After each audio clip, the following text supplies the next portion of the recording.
Alright, I got the other one uploading, and we'll start here. We'll cut it in half, and I'll start right here. Not to mention the fact that if even one of the animals dies, there goes its species. It's totally gone.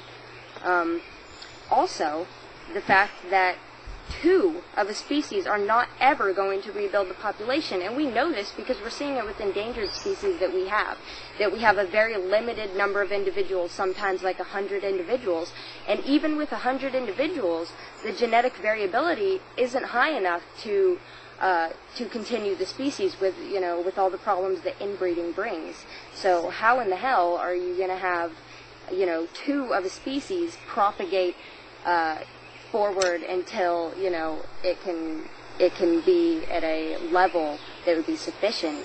I think they would have died out from inbreeding and genetic defects way before that could happen, and it just couldn't happen. So yeah, those are our questions. Do you have any more? Oh, yeah. So how do... Okay,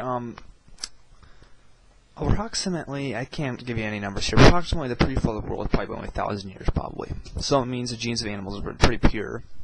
So inbreeding wouldn't have been a problem. So the animals could have inbred and created a population fairly quickly. Especially with the hyperbaric chambers, saying animals grow a lot bigger. We see that in their fossil record. I mean, animals were huge. They see this is plants, but cattails the size of 60 feet tall. Just type it in, rhinoceros, 18 feet tall at the shoulder. I mean, they were huge animals. So it means animals have been populated pretty quickly after the flood. So, and plus the genes have been pretty pure. So inbreeding wouldn't have really been a problem right away. But after a while, a couple hundred years down the line, it would have been a problem. Probably 1,000 or 2,000 years, you wouldn't be able to do it anymore. So, yeah. Alright, we'll finish with your last question.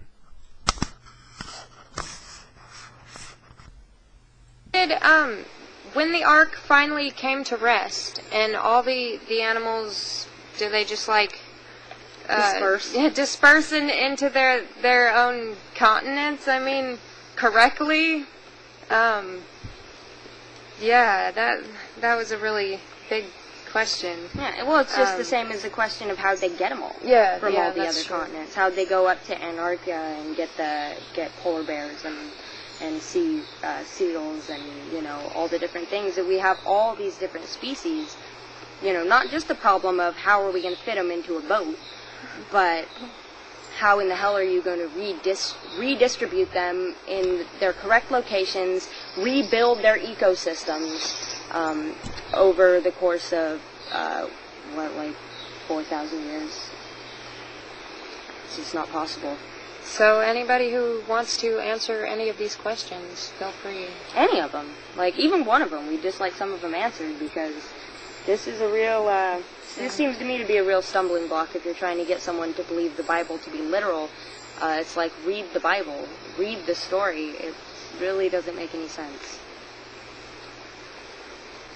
Alright, peace. All right. Okay, that's a stumbling block, and that's sad. Okay, you're again assuming the pre-world was the same as today. It was pure continent, probably 20% water. After they got off, animals. Here's how it goes here. After they got off, I can't prove this, but 100 years, there probably been a small ice age. Ken Hopen talks about this. You can look it up in Baddock explaining things.